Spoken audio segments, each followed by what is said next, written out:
Everybody, welcome to the I Like It Spooky Horror Podcast indie Spotlight. I'm Brian. I'm Leah Stalker. I am Clint, and I have one burning question right now, and that is, Leah, did you actually have time to watch this movie? I had time to watch the movie. Did I have time to sleep? No. So one was traded out for the other. I did end up making it to bed by 5 a.m., and then we're recording now at 11 a.m. So I was graced with Leah's presence out to Haunting in the Hills and over to psychotherapy yesterday. It was a lot of fun. I'm glad that you finally got to see it in person and hear me talk more than I do on this show about everything that's going on out there. But yeah, it was late. And then at the end of the night, she's like, shit, I got to go watch this movie. We got to get out of here. And I still had an hour drive home. I had to stop and get gas on the way there. Like, it's just everything that could go awry kept going awry. And then I got home and then I settled in and I put on this movie and it was a movie. You know what we totally forgot to do? We completely forgot to take a picture of us giving Brian the bird. I did realize that now that we're on air looking at Brian, that we forgot to flip him off. We'll have to do two the next time we're together because we're going to be seeing a lot of each other. Although the listeners can't see this, let's make up for it right now and flip Brian off. There we go. That's from last night, buddy. Love from us to you. Love you, Brian. I was at work making money. I'm good. Well, Mr. I'm on my Eyeless. Money while I'm a responsible adult. I have money. Yeah, well, adulting sucks. Adulting does suck. I may have watched a movie during my time making money, but may not have. If anybody from my work's listening. Did it happen to be the movie that we're going to be discussing here that is called Demon Behind the Glass by any chance? It may have been that, but it also was Texas Chainsaw Massacre 2 and Werewolf vs. Vampire Ladies, I think is what the one was called. Wait, hold on a second. You're giving us shit when you went to work and watched 3 movies? Oh, good God. Is that all you watched last night? You're saying that you watched, I thought you said previously you watched it all last night? I worked Friday and Saturday night for 4 hours each night. It was time and a half plus $5 an hour and $50 gift card for every 4 hours you pick up. And he returned the favor by pretending to adult and just watch movies. Yeah. Maybe he is the smartest of us all. I can do both. Well, let's talk about Demon Behind the Glass and see if we think that this movie was pretending to be a horror movie or not. So Demon Behind the Glass was offered to us by the director, I believe, Joshua Renzi, making the rounds on the film festival circuit. Actually, it looks like you can buy it right now on Prime to watch. That's what I did. When I looked it up, I did a Google search to see where I could see it before I started going through all my services, and it said Tubi. And maybe it was at one point because the film was released on August 23rd of 2023, but then it says a U.S. release of July 16th, 2024, so not that long ago. But it originally said Tubi, and I looked it up, and it wasn't there, and so I found it on Prime. And you paid for it? Yeah, it was like $5.99, I think, or something like that. We have a screener in the email. We had a screener. I had no idea we had a screener. Thank you for the screener, director. God damn it. Yeah. We love supporting indie. Yeah, hey. Totally works out. It goes to a good cause. But no, last night when I got home settling in, part of it was searching through the spooky emails, being like, where the fuck is this screener at? Yeah, it's quite a ways down there now, but there's a trailer on YouTube from Horror Brains, so you can go check that out. Is it horror? Kind of like Older Gods. I'm so glad you said that. I felt like we were watching Older Gods. I enjoyed the tone of this movie. I enjoyed the look of this movie. I enjoyed most of the acting of this movie, but I felt like I was watching, I don't want to say generic version of Older Gods because that's too harsh and that's not completely how I feel, but I feel it was very much in the same vein. But I feel Older Gods did a better job of explaining the story. This is, and I'll get off my monologue here in a second. Sorry, everybody's getting ready to chime in. And that is this, and I have been in this place before, and this is just my critique, and I am absolutely nobody. So this is where you see young filmmakers or young people with any kind of project. I feel that they need to edit themselves, and I have been here before where I put out something that I think is a masterpiece and people are like, nah, and then I look at it again a couple years later with older eyes and I'm like, oh, I muddled it down because I didn't edit myself. I agree with the editing, honestly. I do feel like, I think that the movie was an hour and 43 minutes, and I feel like it could have been just streamlined a little bit more. I liked the overall story. I did like the look of it. I liked the acting as well. Especially for me, there were some real banger lines in here. There were some real silly things, and I don't know if it was so intentionally supposed to be funny, but there was some stuff that was said that just absolutely took me out. I really liked that. The unfortunate thing was just that there were some parts that did drag a little bit, and so it would kept kind of, I'd be in it and then I got taken out of it a little bit. And I don't know if this is because it was 2 a.m. when I was watching the movie, but I was diligently paying attention and I kept getting a little bit lost on the story. So I don't know if anyone else had that issue or if it was just a Leah thing. No, I got lost in the story as well. We talked about the acting, and I tell you what right now, first of all, there's a character named Clint, so that's fucking cool, right? Yeah. Played by Tim O'Hearn. The standout performance for me in this movie was from Joshua, I'm going to screw up your name, I always do, Settlemeyer. Ooh, maybe I said that right. He played Isaac. Absolutely fucking phenomenal. And then also Michael Yamin, who played Deputy Tom. I don't know, and maybe this is weird, and this isn't trying to, it's just totally what came to mind, because Isaac is the one that was in the, poncho, right? Correct. You both have kids, so maybe you've seen it. Have you guys seen Encanto? Because I was getting Bruno vibes. I haven't, no. In the best way, I was getting Bruno vibes. It's just, Bruno is just a title character in that, but when he showed up on all of that aside, I really did like Isaac. I felt like his delivery of lines, he was just weirdly cryptic, and it was so enjoyable, and he was just such a weirdo right from the get, and I loved that. See, my kids are older, so we haven't seen Encanto, and if you've seen Finley recently in the video where she goes, "I'm Abigail. I'm a ballerina. I'll kill you." I was like, oh my God. All right, Clint's kids are not sitting around watching Disney. Fair enough. No, and Finley's plotting how to kill us. Yeah, Finley's trying to kill us. His kids are older. They've been plotting to kill him for years now. Oh, fair enough. Fair enough. That's right. Finley. So Finley said that she's going to kill you?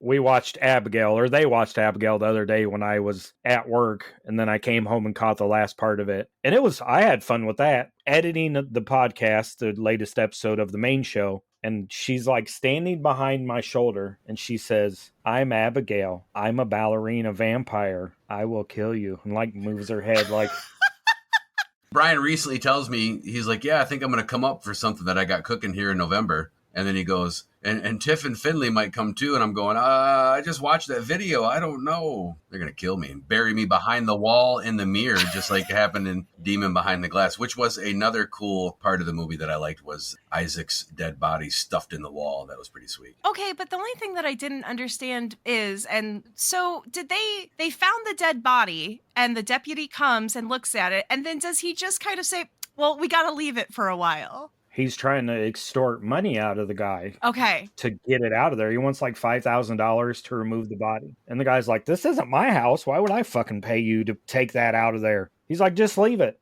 That was wild to me, because then later on the body disappears and he's like, "You lost the body." And it was like, well, you could have just taken it. But I get it now. He was trying to get the money for it. Remove it. Ugh. That was kind of my issue with the movie, is everybody knows I'm story driven. And I think at the core, this had, Ali, you said something similar earlier, that at the core, this was a great concept, but there were things that happened like that, little plot points throughout the movie that just didn't make sense, but were in place to move the story forward, that I couldn't get behind. Being an indie project, and even if this was a big budget blockbuster, there was enough great in this movie. Well, I still encourage people to support it and go see it, because they did a lot of fun things. There was a couple times where there's blood gets splattered and it hits the lens of the camera and it breaks that fourth wall, and I don't think it was intentional. Maybe it was, but there's a lot of cool little things in there like that. And I also have never been a big fan of CGI. There's quite a bit of CGI in this film. For the most part, I thought it was done really well, especially when the the demons would dissipate from different beings into others, and you would see the smoke rise. Some of the blood and the gore incorporated what it looked like a blend of practical effects and the CGI. So for the most part, I thought they did a really good job with the tools they had available to them.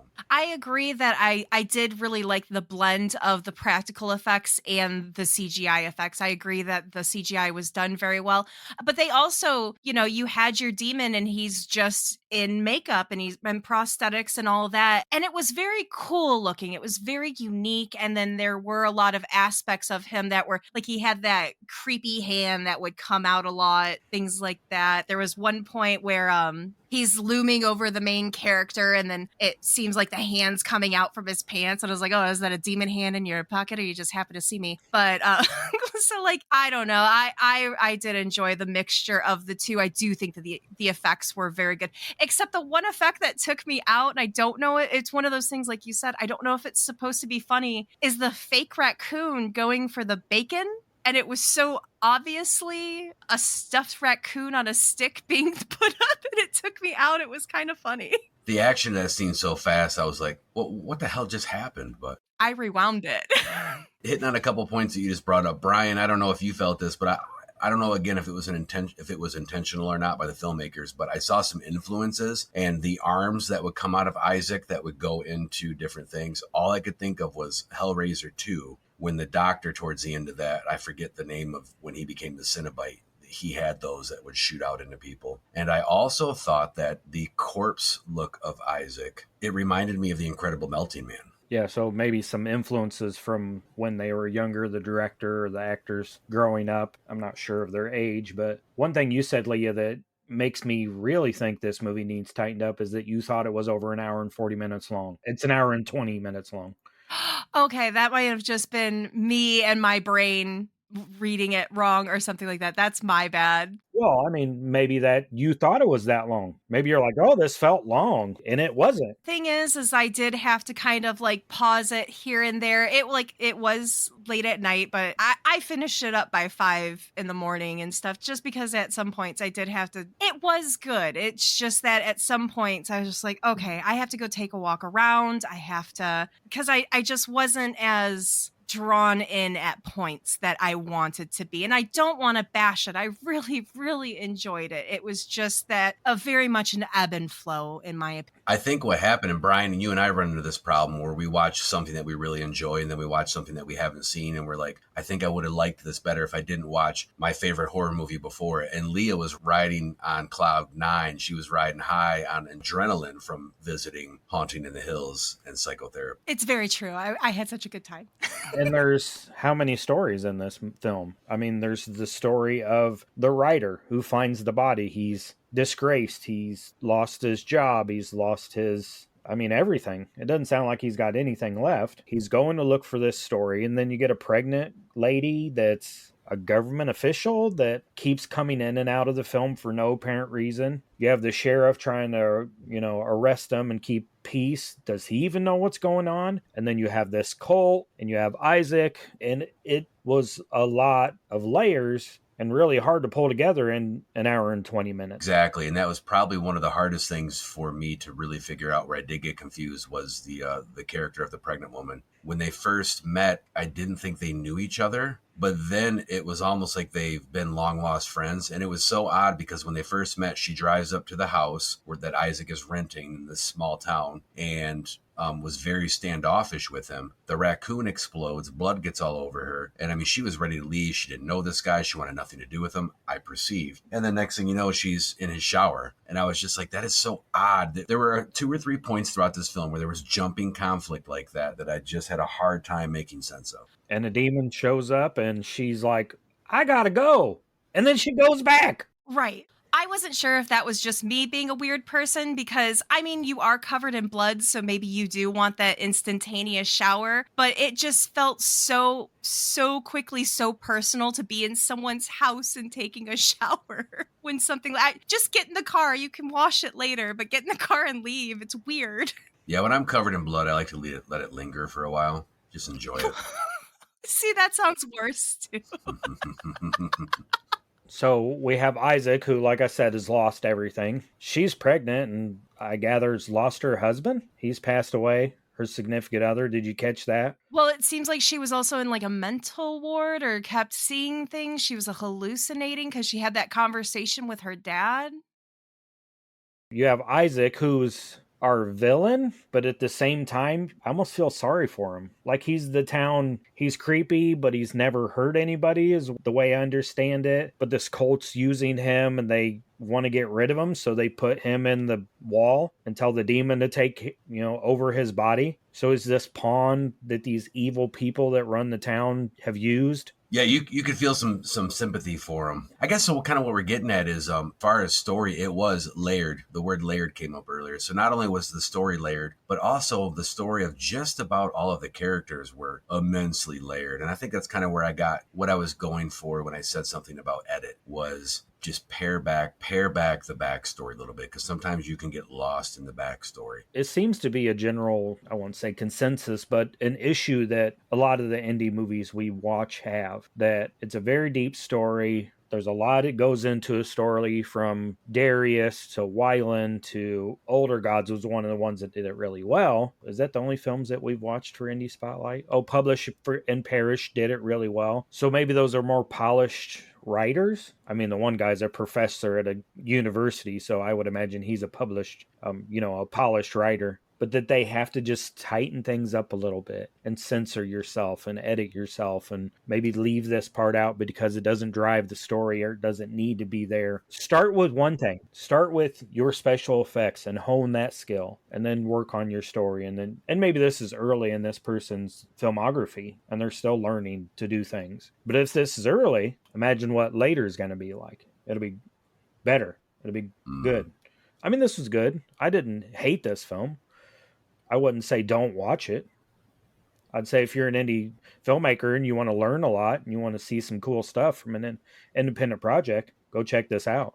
I do think that there were a lot of pros to this movie. No part of me, even if I did talk about having to pause it and take a walk or something like that, no part of it is where I would say this was awful, don't watch it. I really enjoyed it. I do think that what you said, tightening it up, could just a world of difference. There were a lot of characters in it, and I don't think everyone needed that intense backstory. That's all it was. I think that as a storyteller, you get very excited to say, this is what's driving this character, so on and so forth. But a lot of times with movies, you'll hear an actor say, oh, this was something that we discussed with the director. This is something that I thought of. Even though they have those backstories in their minds, it doesn't mean that everything has to make it to film. It doesn't have to make it into the story for everyone else. As long as you have those things that are driving the character and everyone knows about it. That's my opinion on it. But it wasn't bad. It was very good. It had a lot of really great shining points. And again, I want to hit home that I can tell you from experience, whether it's screenwriting or even putting together a commercial for the podcast, once you do it as an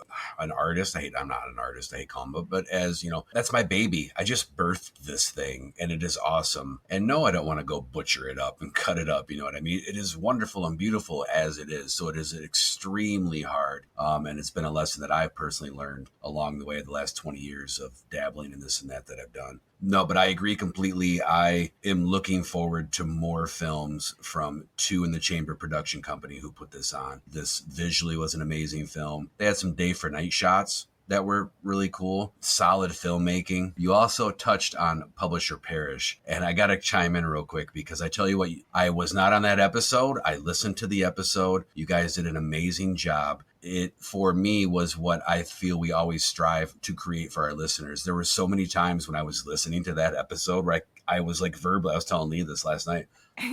I verbally was getting ready to like chime in when it was my time to say something.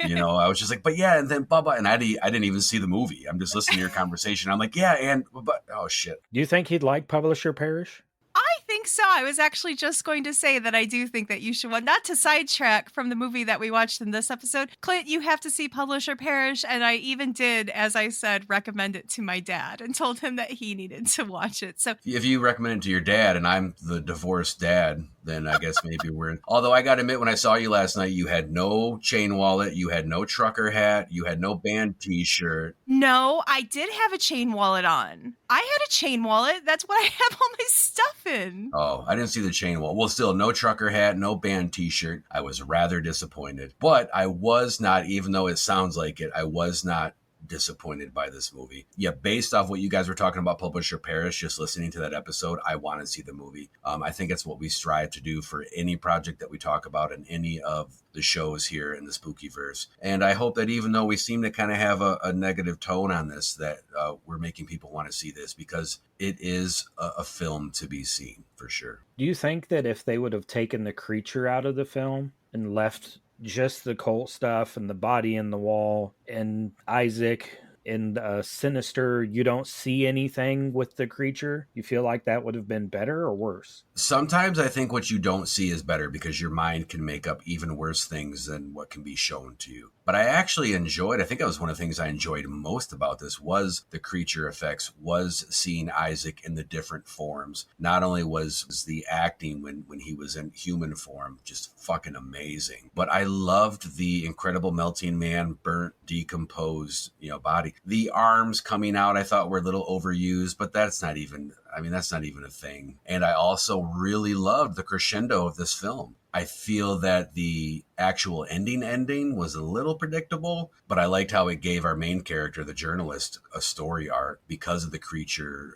effects. That was actually another, kind of going off on a tangent, sorry, that was another nod that I saw, is a couple points where you actually see, I think, what is supposed to be the full embodiment, the physical manifestation of the demon. It looked a lot to me like the demon from Night of the Demons. At the very end of Night of the Demons, when you see the CGI head floating above the thing. It also, oh my God, I'm going to talk forever since I didn't talk last episode. I've hinted, and we haven't covered it on any of the shows here in the Spookyverse yet, but it reminded me a lot of Demon Lover, which is a horror movie shot in my hometown in 1976 from Donald G. Jackson and Jerry Yunkins. Gunnar Hansen was involved, Bill Bates. I could go on and on, but there's a scene in that reminded me of this movie as well. So it'd be so cool. I think that's another reason I enjoyed it, because I saw influences and layers to some pretty obscure things, and maybe I was reaching, maybe I'm wrong. You know what it reminded me of? Cropsy from The Burning. A little bit. Did you see that he's going to be at Horror Hound? I did see that. Pretty sure so the guy who played Cropsy is going to be at Horror Hound. So if you go meet Cropsy, and then you listen to this, you can chime in on our social media and be like, oh, yeah, I met him. And he cut my fucking fingers off with a... Ooh. With the shears? So our friend Josh Perlmutter at Bootleg as Fuck Toys got a hold of me, and he's like, I'm making a Cropsy toy, because he knows I make a Cropsy toy for inkparents.com. But he made one, and I'm pretty sure it's the shears. Isaac didn't need any fucking tools. He had demon tentacles coming from him that it looked like they were going into people's mouths to like transfer the evil, or they were to kill people, control. They were like multi-purposed tentacles. There were some instances where they were hanging around in his mouth. And just to go back quickly to Brian's question previously, is that I think I would have been disappointed if I didn't see the demon as much, because I really did enjoy. I do think that they did a good job with it. I do agree with Clint that I think some of the effects became, like, the hands could have maybe been utilized a little bit less to make it a little bit more special. They kept coming out. There was one instance, I think it was the first time when he was sleeping and we saw the hand, and it was very CGI'd in my opinion. And I wish that would have been more of a physical or a practical effect. But that's such a minor thing to say. Like, it wasn't anything bad. I enjoyed the demon. I do think that the demon being in there didn't take away from it so much. Maybe, as with some of the other things that we said, it could have just been refined a little bit. That's the thing, though, is that at the end of the day, you have such a good foundation of a story. So refinement is always possible. I agree, Clint, that it's hard to take that baby and butcher it. When you have something that it's a good story, good acting, good effects and all that, it's only going to go up from here. Absolutely. It's not hard for Brian because he likes to punch babies, but... My God, what the He just gave a thumbs up. Yeah. Boy, his face lit up like a damn Christmas tree on fire, didn't it? What is The Mike Tyson of baby punching.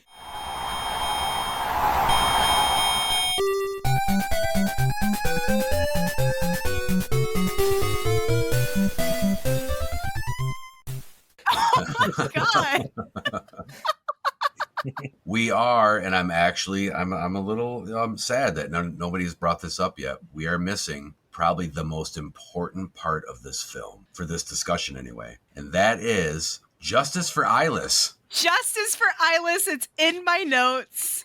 And what a wonderful name for an eyeless cat. My notes do say justice for Eyeless. Though you never actually got to see Eyeless that I know of. You got to see the You little... got to see one of Eyeless's eyes. That was about it. So it didn't hit quite as hard. I kind of liked that it was just alluded to and you didn't actually... See the cat explode in the microwave? I don't know. I wasn't as upset about this one. Maybe because I didn't see the cat. So it didn't feel like they were pandering and getting me like attached to the animal and then doing something. It was mostly just the motivation of having her search around for the cat and getting her into the garage sort of situation. Then you did have the eye. So it didn't make me as upset as watching an actual cat being put into a microwave. Shocker. You know, they say that serial killers start as young children torturing animals. So what is it with all these indie filmmakers and their fixation on butchering cats? Does anybody want to give a quick backstory so people who don't know what's going on might know what the fuck is going on? Pretty much when it came to the first episode of Indie Spotlight, we watched Darius, and there were a lot of things that were quite jaw-dropping about that film. But the thing that really stuck out to me was that the cat Stella,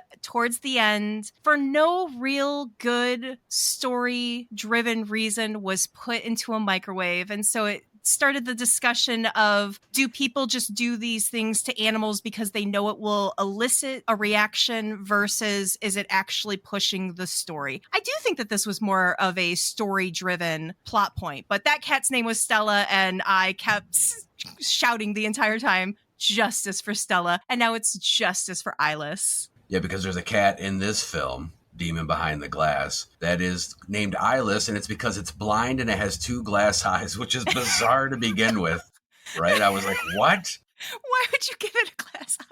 But it wasn't just like one glass eye, it was two glass eyes. And then that sent me down the rabbit hole of thinking of, I say this to people all the time, like animals nowadays wind up with all these like human conditions that they're treated for. And I'm like, this is insane. I don't, what do you mean your dog is depressed or your cat has glass eyes? Like, I don't understand.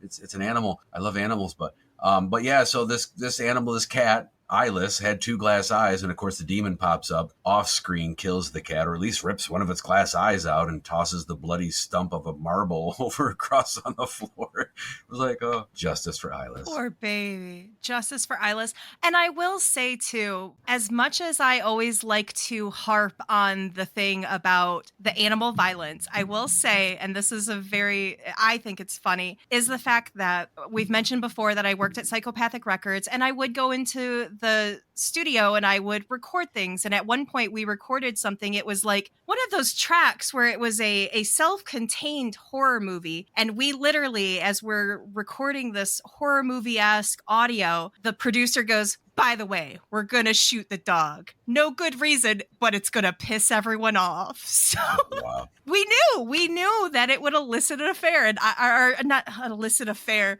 That's a Taylor Swift song.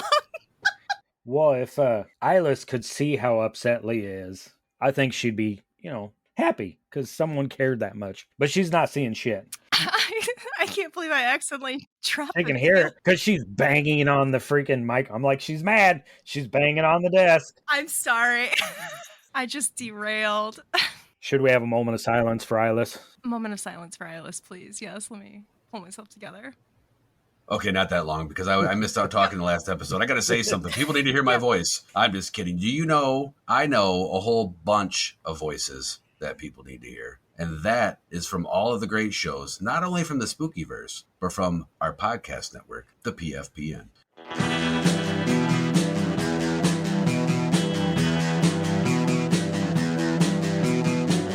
You're listening to the Prescribed Films Podcast Network, home to hundreds of hours of free podcast entertainment. The shows on this network all have a common goal, providing you with the best discussions about movies and other forms of entertainment media. The PFPN hopes to fill your earholes with audio joy. Visit our website with links to all the other amazing shows at www.thepfpn.com. Thanks for listening.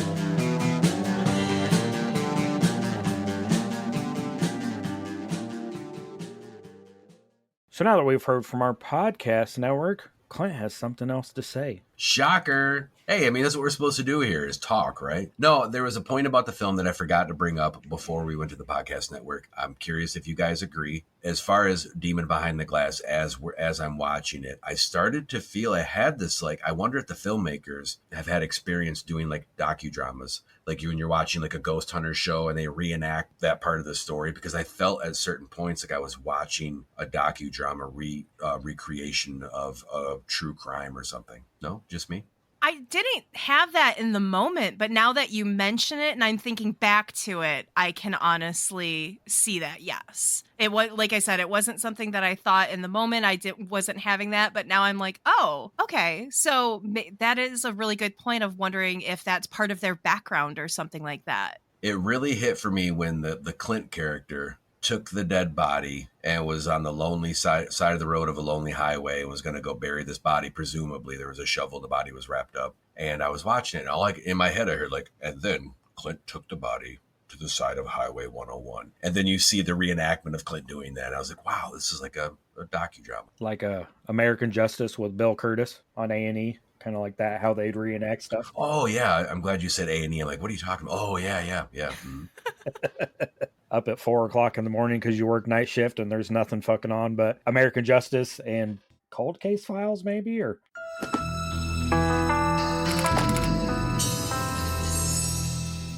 it's like, oh, it's nighttime and everyone's asleep except for the killers. Let's watch American Justice. I love me some Cold Case Files. And when you're dealing with insomnia, there's nothing you want more than some murder. Because they're still out there. I go to the Food Network. Oh, that's weird. Different. I was fine when everything was open 24 hours. You could be like, oh, now I want a pizza. You could go get it, but now everything closes at 11. Certain Taco Bells are starting to stay open 24 hours again. You can get hookers and blow all hours of the night, but not pizza. And some Taco Bells. You can get tacos. According to what Brian said, you can get tacos and tacos. Oh, yeah. I'm going to get hate mail for that one. What do you think? Should we wrap it up? I'm hungry for tacos. What? What? Hey, don't these episodes come out on Tuesday? Fucking Taco Tuesday, baby. Taco Tuesday. And after Clint disposed of the dead body alongside Highway 101, he went to Taco Bell because they're now open 24/7. Yo quiero Taco Bell. What's the thing? Like un mas bong. Yeah. Bong. They're also bringing back the apple empanadas, so that's worth it. Oh, fuck yeah. That's what I want to do after I bury a dead body alongside the road is eat apple empanadas at 4 a.m. because USA Up All Night just went off the air. Now there's nothing to watch but Cold Case Files and fucking A&E and fucking the Food Network. You know what? I think I'm going to get off this podcast now so I can go eat tacos, eat empanadas, watch all those great shows, and listen to all of the great shows offered by the I Like It Spooky Horror podcast. We put out a lot of shit. So, I mean, I need to, fill my time and listen to all these shows, including the new one that has hit the circuit, The Wrong Podcast Died, with Rod. I still have a love-hate relationship with Rod, but we're working it out. We're going to go to therapy, or he might just wind up alongside the road in Highway 101, and then I go eat Taco Bell. I just have the hate part. It's okay, Rod. I love you, since no one else will. Fucking Rod. Until next time. Taco Bell does sound good. Highway 101, baby. What do you think this is all about? You think this is a fucking costume? This is a way of life.